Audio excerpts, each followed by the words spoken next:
গণভোট অপ্রয়োজনীয়, আপনারা সেটি বিভিন্ন সময় বলেছেন। একটু জানতে চাই যে এখনকার এর মধ্যে যে গণভোট এবং প্রশ্ন নিয়ে যে আদেশ হলো, রাষ্ট্রপতির যে আদেশ, সেটিকে বিএনপির পক্ষ থেকে বেআইনি বলা হচ্ছে। এখন আপনার কাছে আমি একটু জানতে চাইছি যে যদি এটি বেআইনি হয় আদেশই, তাহলে এই আদেশের পরে যে গণভোট হবে সেই গণভোট পরবর্তী সংসদ মানতে আসলে বাধ্য কিনা? না, আপনাকে ধন্যবাদ। না, প্রথমত আমরা কি বলে গেজেটটা তো দেখলাম পরে, প্রথমে ভাষণটা শুনলাম। দেখুন, আমরা সাধারণভাবে যেটা বুঝি, এটা আইনবিদদের সাথে আরও কথা বলেই সুনির্দিষ্ট করতে হবে। তাতে তো আমরা এটা যদি বুঝে থাকি যে রাষ্ট্রপতি তিনি কোনো বিষয়ে অধ্যাদেশ জারি করতে পারেন, এটাই ছিল কোনো বিষয় যদি থাকে। আর একটা হচ্ছে আদেশ, উনি হয়তো ওনার কি বলে নিজস্ব যে কর্মকর্তা কর্মচারী বা অন্যান্য এই ধরনের বিষয় তিনি দিতে পারেন।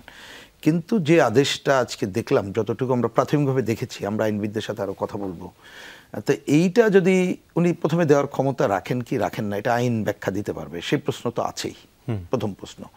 দ্বিতীয় প্রশ্ন, যতটুকু পড়ে দেখলাম, তাতে যদি কেউ এই প্রশ্ন আমাকে করে, সেই উত্তর আমার কাছে নাই।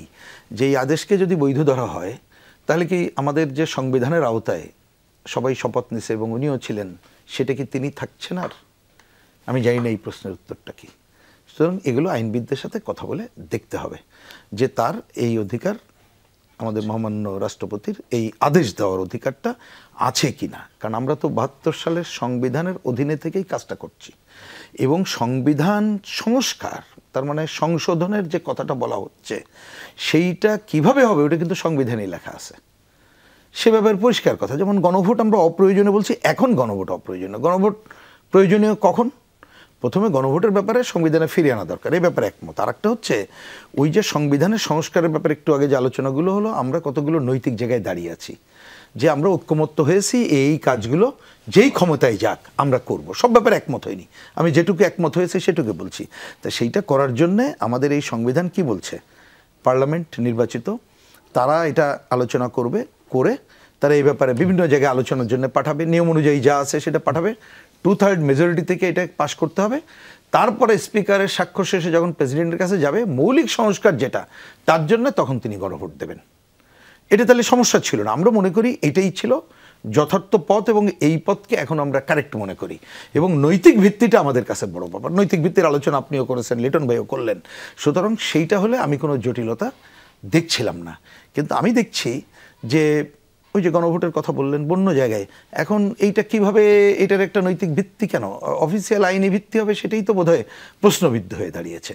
আর একটা বড় বিষয় দাঁড়াচ্ছে, দেখেন যে প্রথমে তো এটা হচ্ছিল যদি আমরা সবাই ঐক্যমত্যের ভিত্তিতে হতে পারি, যদি ঐক্যমত্য, দুইটা শব্দ তো সবসময় ছিল। তারপরে যদি বাদ দিয়ে বলা হয়েছিল ঐক্যমত্যের ভিত্তিতে করতে হবে। তা আসলে কি এটা ঐক্যমত্য ছিল? ছিল না। এবং আজকেও এটা ঘোষিত হওয়ার পরে কি আমরা কোনো ঐক্যমত্য দেখতে পারলাম? মোটেই না। আমি আমার দলের কথা আপনি বলেছেন এবং অন্যান্যদের দিকে, তাহলে আমি দেখছি যে আমাদের যে ঐক্যমত্য কমিশন, তারা শেষ দিকে এসে যে জটিলতা তৈরি করেছিল, যে অনৈক্যের বীজ রোপণ করে গেছিল, আমার প্রাথমিক বিবেচনায় যে আজকে এই ভাষণ এবং এই আদেশের মধ্য দিয়ে আমাদের সেই যে অনৈক্যের বীজ, সেটা কিন্তু মোটেই নষ্ট করা গেল না, বরঞ্চ নতুন নতুন অঙ্কুরোদ্গম হয়ে এটা কিন্তু গাছপালা ডালপালা গজালো। আমি জানি না সেটা কোথায় নিয়ে যাবে। কথাটা এই কারণে বললাম, কারণ আলোচনাটা খুব কারেক্টলি আসছে। আমাদের সামনে একটা বড় প্রশ্ন হচ্ছে জনগণের প্রত্যক্ষ ভোটে নির্বাচিত সরকারের কাছে ক্ষমতা হস্তান্তর করা। কোনো অজুহাতে, কোনো আইনের মারপ্যাচে বা কথার মারপ্যাচে বা কোনো একটা অজুহাত সৃষ্টি করে ওইটাকে বাধাগ্রস্ত করা মোটেই যাবে না। তাহলে আমরা দীর্ঘমেয়াদী অগণতান্ত্রিক শাসনে পড়ে যাব। এবং যখন আমরা কথা বলছি, খেয়াল রাখতে হবে আমাদের নির্বাচন কিন্তু একেবারেই কাছে। তার দুইটা খালি বলি, আপনার মনে আছে গত অক্টোবর, এটা হচ্ছে নভেম্বর মাস, অক্টোবরের শেষ দিকে আমাদের প্রধান উপদেষ্টা উনি বলেছিলেন যে 15ই নভেম্বরের মধ্যে নির্বাচনের চূড়ান্ত প্রস্তুতি আমি দেখতে চাই। আর নির্বাচন কমিশন বলেছে ডিসেম্বরে সে ঘোষণা করবে। আর আমরা দেখছি, সুতরাং সেই সময় আমাদের হাতে কম। আর এখানে কিন্তু বাংলাদেশের উপরে ভূ রাজনৈতিক কারণে নানা ধরনের আধিপত্যবাদী সাম্রাজ্যবাদী শক্তির হস্তক্ষেপ আছে, দেশের অভ্যন্তরে নানা ধরনের গ্রুপ কিন্তু আছে। সুতরাং কোনো অজুহাতে আমাদের বক্তব্য সুস্পষ্ট, যাতে এই নির্বাচন বাধাগ্রস্ত না হয়, সেটাকেই কিন্তু প্রধান হিসাবেই দেখতে হবে।